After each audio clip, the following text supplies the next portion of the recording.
കഴിഞ്ഞ ദിവസമാണ് കോറോ ഹെൽത്ത് കമ്പനിയുമായി ബന്ധപ്പെട്ട് കേരളത്തിൽ 800 പേർക്കൊക്കെ തൊഴിൽ നഷ്ടപ്പെടുക എന്ന് പറയുമ്പോൾ അതിൻ്റെ പ്രശ്നങ്ങൾ അത് തീവ്രമാണ്. 800 കുടുംബങ്ങളാണ് ആ തരത്തിൽ വഴിമുട്ടുന്നത്, അവരുടെ ജീവിതമാണ് വഴിമുട്ടുന്നത്. ഒരു കോറോ ഹെൽത്ത് കമ്പനി ഈ വിഷയത്തിൽ സർക്കാരിൻ്റെ ഇടപെടൽ കാര്യക്ഷമമായി തന്നെയുണ്ട്. തൊഴിൽ വകുപ്പ് മന്ത്രി ബിന്ദു കൃഷ്ണൻ നേരിട്ട് മാനേജ്മെൻറ്റുകളിൽ ചർച്ച നടത്തിയിരുന്നു. ഇന്നലെ പക്ഷേ തൊഴിൽ വകുപ്പ് വിളിച്ച ചർച്ചയിൽ ലേബർ കമ്മീഷണറൊക്കെ പങ്കെടുത്ത ചർച്ചയിൽ ഈ മാനേജ്മെൻറ്റ് പ്രതിനിധികൾ പങ്കെടുത്തില്ല. പക്ഷേ ഇന്നലെ യുവജന സംഘടനകൾ ഇടപെട്ട് ഈ തൊഴിലാളികളെ കമ്പനിക്കുള്ളിലേക്ക് കയറ്റിവിടുന്ന കാഴ്ചയൊക്കെ നമ്മൾ കണ്ടു. ഇന്നും സമാനമായി തന്നെ ഈ ജീവനക്കാർ കമ്പനിയിൽ എത്തുമെന്നാണ് മനസ്സിലാക്കേണ്ടത്. ബിന്ദു കൃഷ്ണ ഈ കമ്പനി പ്രതിനിധികളുമായി മാനേജ്മെൻറ്റുകളുമായി വെള്ളിയാഴ്ച നേരിട്ട് ചർച്ച നടത്തുമെന്നാണ് മനസ്സിലാക്കേണ്ടത്. ഏതായാലും ജീവനക്കാർ ഉമാ തോമസ് MLA ഒക്കെ ഈ വിഷയത്തിൽ അവർ ചർച്ചകൾ നടത്തുന്നുണ്ട്. വെള്ളിയാഴ്ച ചർച്ച നടക്കുന്നതുവരെ സ്ഥാപനം പ്രവർത്തിക്കുമെന്ന് തീരുമാനവും പ്രധാനപ്പെട്ട ഒന്നാണ്. ഡാനി ഇപ്പോൾ ചേരുന്നു. ഡാനി, ഈ പ്രശ്നത്തിന് പരിഹാരമുണ്ടാകണം. ഇതിനകം തന്നെ ഈ പിരിച്ചുവിടലടക്കമുള്ള നടപടികൾ കമ്പനി പൂർത്തിയാക്കിയെന്നാണ് നമുക്ക് മനസ്സിലാകുന്നത്. സർക്കാരിൻ്റെ ഇടപെടൽ, തൊഴിൽ വകുപ്പിൻ്റെ ഇടപെടൽ, ലേബർ കമ്മീഷണറുടെ ഇടപെടൽ എന്തെങ്കിലും ഗുണം ചെയ്തിട്ടുണ്ടോ ഈ ജീവനക്കാർക്ക്?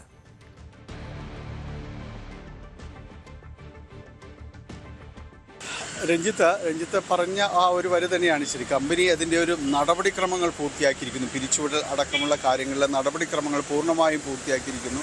അവരുടെ ഒരു കോമ്പൻസേഷൻ എന്ന രീതിയിൽ അവരുടെ ഒരു വിഹിതം അക്കൗണ്ടിലേക്ക് നൽകി എന്ന രീതിയിലുള്ളൊരു വിശദീകരണം അടക്കമുള്ള കാര്യങ്ങൾ നൽകിയിരിക്കുന്നു.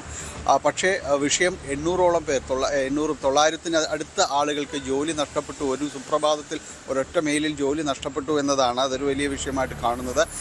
പക്ഷേ ഇതിന് അവർ ആനുപാതികമായിട്ട് രാജ്യത്ത് നടപ്പാക്കിയ തൊഴിൽ നിയമങ്ങൾ അടക്കമുള്ള കാര്യങ്ങൾ ചൂണ്ടിക്കാണിക്കപ്പെടുകയും ചെയ്യുന്നുണ്ട്. അപ്പോൾ അതിൻ്റെ ഒരു പരിമിതി എല്ലാം തന്നെ എല്ലാ ചർച്ചകളുടെ ഭാഗത്തു നിന്ന് നിലവിലുണ്ട് എന്നത് സത്യം തന്നെയാണ്. എന്നിരുന്നാലും ഈ വിഷയത്തിൽ സർക്കാർ വളരെ അടിയന്തരമായിട്ട് ആദ്യ വാർത്തകൾ കണ്ടുകൊണ്ട് തന്നെ ഇടപെടൽ നടത്തിയിരുന്നു. ഇപ്പോൾ നിലവിലുള്ള കാര്യമെന്ന് പറയുന്നത് 10-ാം തീയതി തൊഴിൽ വകുപ്പ് മന്ത്രിയുമായുള്ള ചർച്ചയുണ്ട്. അതിൽ കമ്പനി മാനേജ്മെൻറ്റുകൾ പങ്കെടുക്കണം എന്നത് ആവശ്യപ്പെട്ടിട്ടുണ്ട്. അവർ മന്ത്രിയുമായി മാത്രമേ ചർച്ച നടത്തൂ എന്ന് വ്യക്തമാക്കിയതുമാണ്. അതുകൊണ്ട് ഇന്നലെ ലേബർ വകുപ്പുമായി നടത്തിയ ഇതിലൊന്നും അവർ ചർച്ച നടത്തിയിട്ടില്ല. മന്ത്രി പങ്കെടുത്താൽ മാത്രമേ തങ്ങൾ ഉണ്ടാകൂ എന്നുള്ളതാണ് അവർ പറഞ്ഞത്. ലേബർ ഓഫീസർ പങ്കെടുത്ത ചർച്ചയിൽ അവരുണ്ടായിരുന്നില്ല.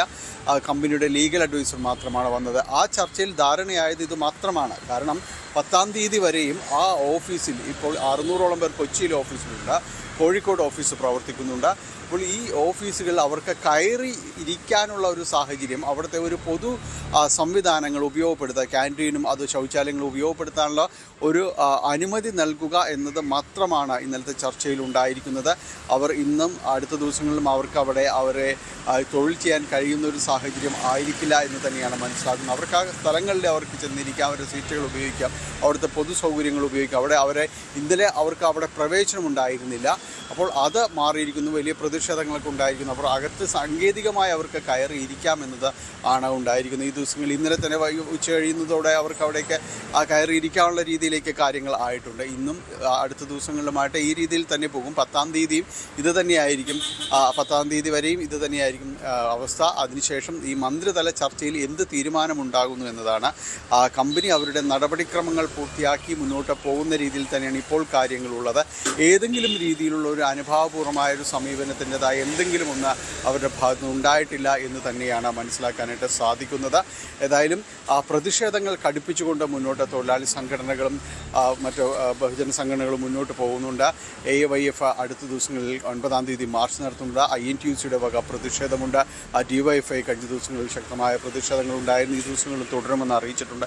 അങ്ങനെ പ്രതിഷേധങ്ങൾ ഒരു ഭാഗത്ത് നിൽക്കുമ്പോൾ ഇനി അത്തരം കാര്യങ്ങൾ സർക്കാർ കൂടി സമ്മർദ്ദം ശക്തമാക്കി ഈ തീരുമാനങ്ങൾ കുറച്ച് നാളത്തേക്ക് കൂടി ദീർഘിപ്പിക്കാനോ അങ്ങനെ ഏതെങ്കിലും രീതിയിലേക്ക് പോകുമോ എന്നതാണ് അറിയേണ്ടത്. ഇന്നലെ ലേബർ ഓഫീസ് പറഞ്ഞത് 100 പേരിൽ കൂടുതലുള്ള ഒരു കമ്പനി അവിടെ നിന്ന് തൊഴിലാളികളെ പിരിച്ചുവിടണമെങ്കിൽ കൃത്യമായും ന്യായമായും ഇവിടുത്തെ തൊഴിൽ നിയമങ്ങൾ അനുശാസിക്കുന്ന രീതിയിലേക്ക് പോകണം. നിലവിലുള്ള നിയമം അനുസരിച്ചുകൊണ്ട് അവർക്ക് നോട്ടീസ് നൽകുകയും സാവകാശം നൽകുകയും വേണമെന്നതാണ് ലേബർ ഓഫീസ് പറഞ്ഞത്. എന്തായാലും അത്തരം നടപടികൾ ഉണ്ടായിട്ടില്ല. അപ്പോൾ അത് പരിശോധിക്കപ്പെടും.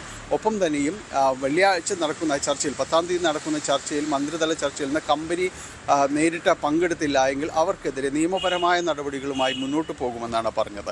ഏതായാലും അത്തരം കാര്യങ്ങൾ ഒരു ഭാഗത്ത് നിൽക്കുന്നു. ഈ ദിവസങ്ങളിൽ അവർക്ക് കമ്പനിക്കകത്ത് ഓഫീസിനകത്ത് കയറി ഇരിക്കാൻ കഴിയുമെന്നത് മാത്രമാണ് ഇന്നലത്തെ ചർച്ചയിലുണ്ടായ ഒരു നീക്കുപോക്ക്. രഞ്ജിത്ത്, ശരി. ഡാനി. കൂടുതൽ വാർത്തകൾക്ക് news 18 Keralam YouTube channel subscribe ചെയ്യുക.